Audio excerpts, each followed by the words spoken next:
Well, hello, kids. It's Richard, KB5JBV from Richard's Radio Adventures and Resonant Frequencies Amateur Radio Podcast. Um, I had some stuff happen the other day that made me think it'd be a great idea if I went ahead and showed you some of the stuff I have around here that I've accumulated over the years that came into play. We had a power outage in our part of the world, and not associated with the hurricane. In fact, we're uh, a long ways from where the hurricane went through.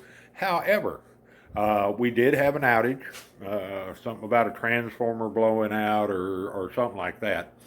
And I ended up, because I still have my security registration, I've told the apartment managers I'd keep an eye on things, so I was out walking the property.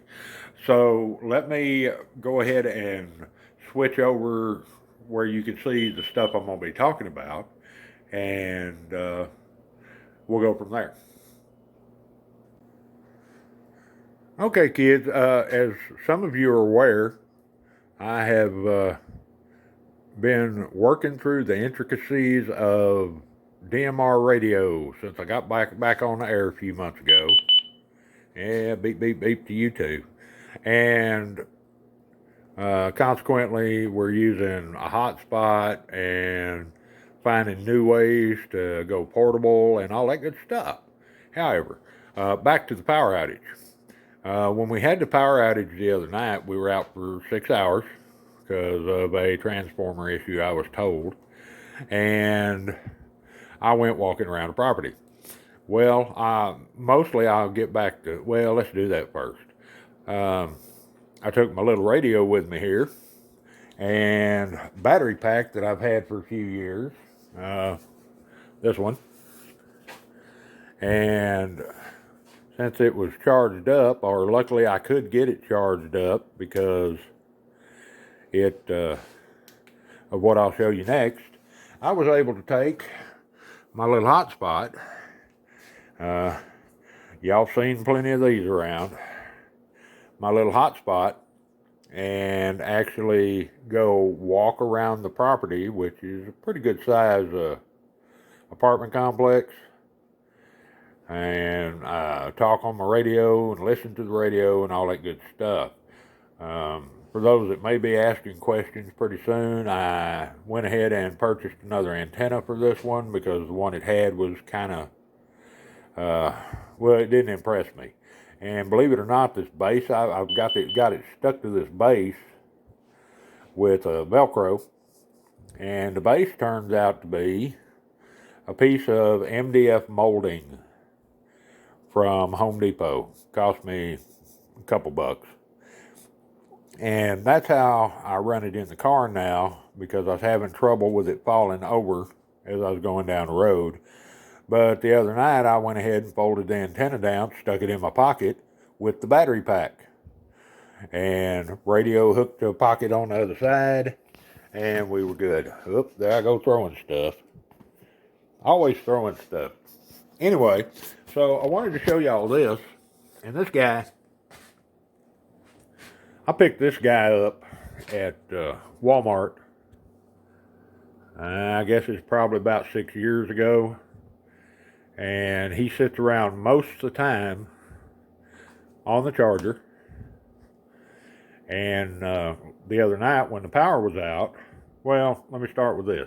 There's a 110 plug here. There's a 12 volt cigarette lighter type plug here. 4 USB ports. And it's got cables on it to jump start a car. It also has a built-in air pump and a little bitty light on the side. So, none of those features were important when I purchased it, because I was in the car business and I needed something to jump start cars with, and my big heavy duty jump box had decided to bite the dust. So we can turn the 110 on. We currently have the USB turned on. Air pump is, that one turns the light on and it will flash. And let's see, where's the rest of it? To turn the jump start on is there. And I'm not sure what the little one that looks like a ball is. Oh, it's air pressure for the pump. That's all this stuff over here. All right, so we got 110 plug, right there. 12 volts here, 4 USB ports. They're currently on, and the light, of course. And this ran for 6 hours, and it was recharging this phone that I'm using to do the video. This iPad that I've had for some time and was using to get on the internet. It charged that battery pack that I showed you earlier, and with the radio's got 2 batteries, so I was charged up and good to go. Now, yeah, you could turn it on, it's got 12 volts, all that good stuff, but the fact that it has these other attachments, fantastic. And even though it ran 6 hours charging these other devices, it's been on the hotspot all day, today. Even with that, I can reach down here and hit the button that shows you how much you have left, and it still has 98%. These I never considered that this would be handy to have, but it turns out that it's turned into a real plus for my ham radio arsenal. So I've got all these, and if I needed to, I probably could have plugged the second hotspot in, which I have set up for D-Star. It's sitting over on the desk right now, and the radio is actually right here. The batteries are currently on the desk. One is laying there charged, and the other one is laying there or sitting there charging in the charger. That's a 9091AD. That comes from when I was talking here a while back about the fact I got caught up in the D-Star rush. So there you go, friends and neighbors. I was thinking about it just a minute ago. I had to stop and take a phone call from the wife. She'd been in the hospital for a while. But I was thinking about it while I was taking that short break. A couple of things I didn't mention. One is I was also charging my cell phone off of that jump box and getting it charged up. And while I was walking around the property, I was using the hotspot on my telephone so that I had an internet connection. Luckily, we still had internet service.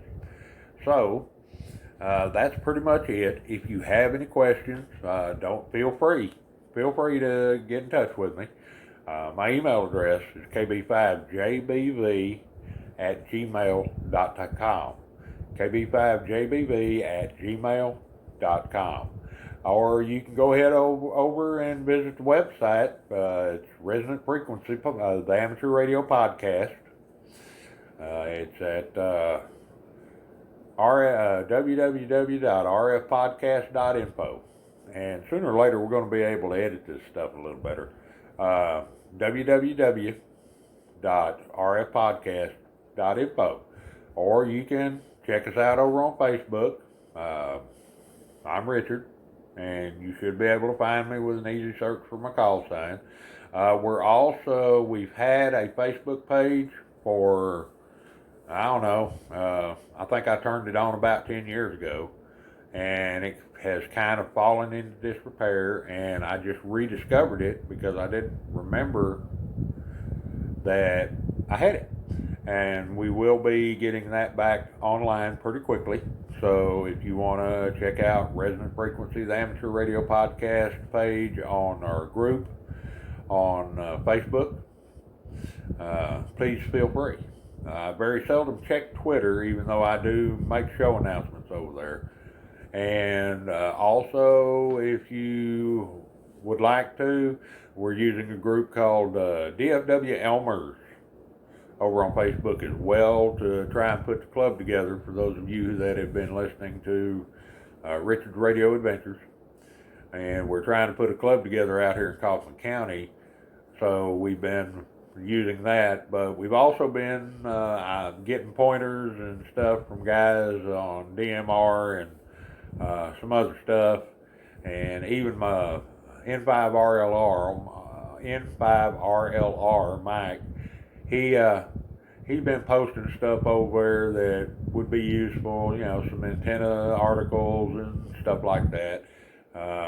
Just because it initially was for the Dallas-Fort Worth area doesn't mean that you can't come by. And I mean, amateur radio is amateur radio. We're all about the Elmering at Resonant Frequencies Amateur Radio Podcast.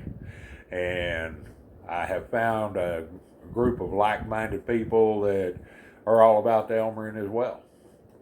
So with that, I probably run my head longer with ending this particular video than I actually did doing the video, and I appreciate you guys hanging in there with me. So with that, I'm Richard, KB5JBV, way out in Terrell, Texas, and we'll see you guys next time.